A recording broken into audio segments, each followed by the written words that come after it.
desde que o presidente assumiu a cadeira no Palácio do Planalto, eu particularmente sempre fiquei não com um pé atrás, mas com dois pés atrás.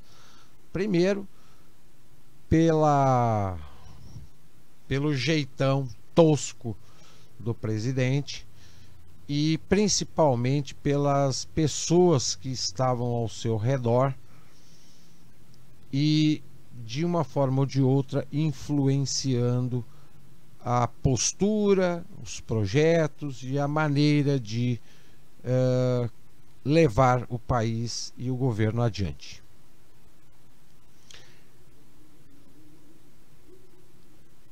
Limitando ao fato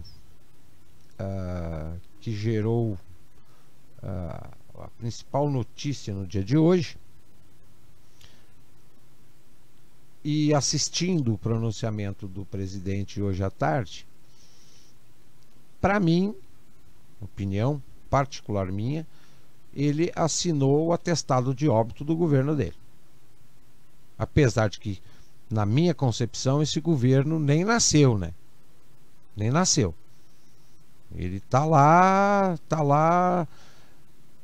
esperando para nascer, para começar a acontecer, mas ainda não aconteceu. E daqui para frente, pelo jeito, vai ser cada dia mais difícil desse governo acontecer. Primeiro porque tudo que foi prometido, e principalmente a questão do combate à corrupção e a tal da nova política, elas não apareceram em cena ainda.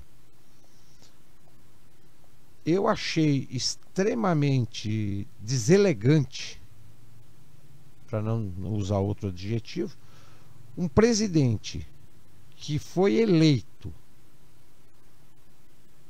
tendo como principal cabo eleitoral o ex-ministro da Justiça, Sérgio Moro, como principal cabo eleitoral. E eu acho que o Sérgio Moro foi o grande divisor de águas. Se o Bolsonaro não tivesse tido o Moro como cabo eleitoral e ministro da Justiça, ele não tinha ganho a eleição. E se tivesse ganho, por uma margem muito pequenininha. Eu achei deselegante a forma como o presidente desqualificou o ex-ministro, a forma como ele acusou o ex-ministro praticamente logo após o ex-ministro dar uma coletiva e fazer certas afirmações contundentes contra o presidente. Então, a gente nunca sabe o que acontece nos bastidores da política, né? A gente analisa o que nos é apresentado, mas vai lá saber o que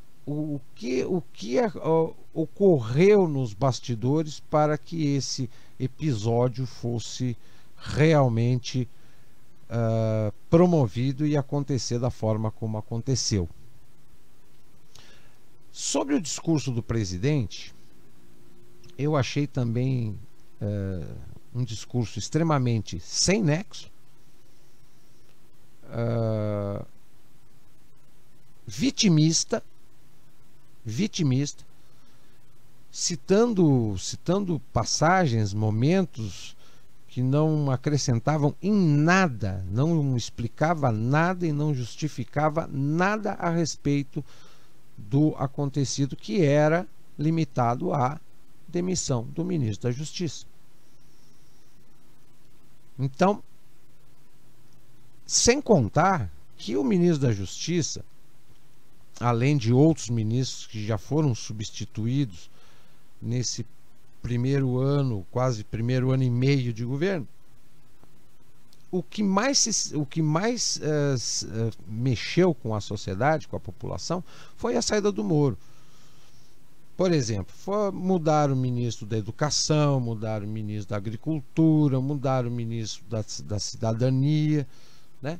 Não mexeu muito com os ânimos da sociedade. Mas o Sérgio Moro, como ele era ele é, na verdade, o ícone da luta contra a corrupção, eu não sei se o presidente vai colher bons frutos desse episódio. Ele pode perder muita confiança, muita credibilidade e muito apoio. Volto a dizer, de um governo que não nasceu. Um governo que não fez absolutamente nada ainda. Não mostrou que veio. Né?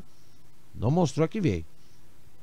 Nós temos aí, nas últimas semanas, uma postura presidencial que mais parece uma criança birrenta, né? Uma criança teimosa birrenta. Todo mundo, por mais que seja exagero ou não exagero, mas todo mundo aí tentando se adaptar a essa questão do coronavírus e tal, e o presidente indo para a rua como se nada tivesse acontecendo, ou seja, confundindo as pessoas mais do que as pessoas estão confusas, né? É aquela coisa, ele não queria ajudar o Ministério da Saúde, ele é contra essa orientação de repente exagerada da OMS, coisa e tal, que é um direito dele ser contra. Eu também não concordo com muita coisa, também acho que existem exageros nesse momento que chamam de pandemia, né? Mas se ele não consegue ajudar, que não atrapalhasse. Porque ele ficar com essa postura de criança birrenta, ele não contribui com nada. Muito pelo contrário. Não vamos esquecer que nas últimas semanas, além dessa postura, nós temos aí uma aproximação do Bolsonaro ao grupo chamado Centrão, lá no Congresso. E esse grupo chamado Centrão lá no Congresso é exatamente o grupo onde temos inúmeros personagens condenados, investigados, citados, enrolados em N processos, N investigações do Judiciário e da Lava Jato, né? Até o sumido Roberto Jefferson agora está muito próximo da presidência. O ícone, o delator do Mensalão, agora tenta estreitar laços com o presidente Bolsonaro. Quer dizer, eu não vejo ele se aproximando de políticos ou de pessoas que possam contribuir, somar com o governo, mas que possam apenas manter o modelo antigo da política com uma outra maquiagem. Além desses ministros que saíram, que é de nosso conhecimento, inúmeros militares que entraram junto com o Bolsonaro no primeiro, segundo, terceiro escalão estatais, já abandonaram o barco. Não, esses militares não aguentaram, não conseguiram desempenhar as suas funções e preferiram simplesmente se retirar do governo porque não conseguiam trabalhar sob a batuta do presidente Bolsonaro. Então, é fácil ficar dando culpa só para o legislativo, só para o judiciário, mas o executivo também ainda não se encontrou, não tem sintonia. A coisa ali não caminha, não anda.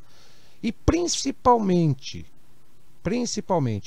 uma outra promessa não cumprida pela presidência da República é o fato do enxugamento da máquina estatal. Eu estou esperando o presidente enxugar a máquina do Estado.